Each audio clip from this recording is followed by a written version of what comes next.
What's up, everybody? Welcome back to the channel. Today I am up at our Orange County yard and I am absolutely not thrilled to be making this video right now. I showed up here and there is a salt delivery in the middle of our parking lot here. I don't know why this guy dumped it here. I don't know what was going through his mind. The salt bin is about, I don't know, 15 feet behind where he dropped it. And if you've seen any of my other videos, we always dump the salt pretty much right here, right in the beginning of the salt bin. Obviously, if you get farther back in the salt bin, you have to worry about the bin up above you, and you only have so much height to lift your dump body. This guy dumped this without anybody here and pretty much made up his own mind on where he was putting it. So it's very unfortunate. Now I have to deal with getting it into our bin. I don't know if he was worried about these wires up here, but if you look at it from right under the wires, a lot of the salt's back here. So that means his dump body was probably about here, and if you lift the dump body up, you're lifting it up to the wires. So I have no clue what was going through his mind, but the salt is in the middle of the parking lot and I got to get it in the bin. I have our 924F here warming up. This is our salt loader. If you've never seen any of my videos, this machine is strictly used for salt. We do have a few other loaders over on the other side of our highway garage here. If this one does go down, we have another we can use. But besides the one issue that we have with this, where sometimes it doesn't want to climb the salt, this thing runs very, very nice.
All right, guys, that was not terrible at all. I thought it was going to be much worse than really what it was.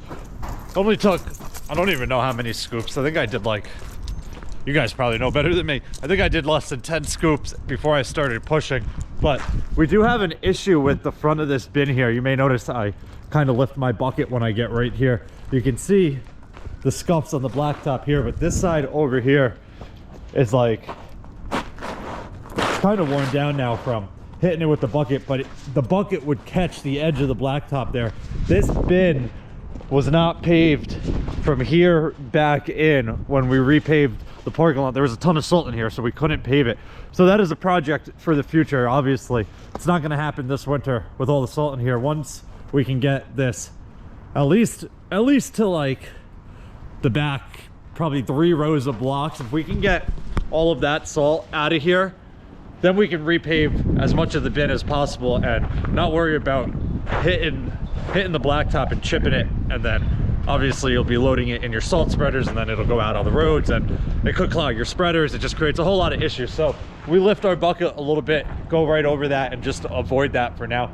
There's still plenty of salt in the bin. The little bit of salt right there is not gonna kill us if we don't get it. So that's gonna wrap it up for this one. If you guys have any questions or comments, definitely leave them down below and I'll get back to you as soon as I can. Hope you guys enjoyed it. See you guys next time. Peace.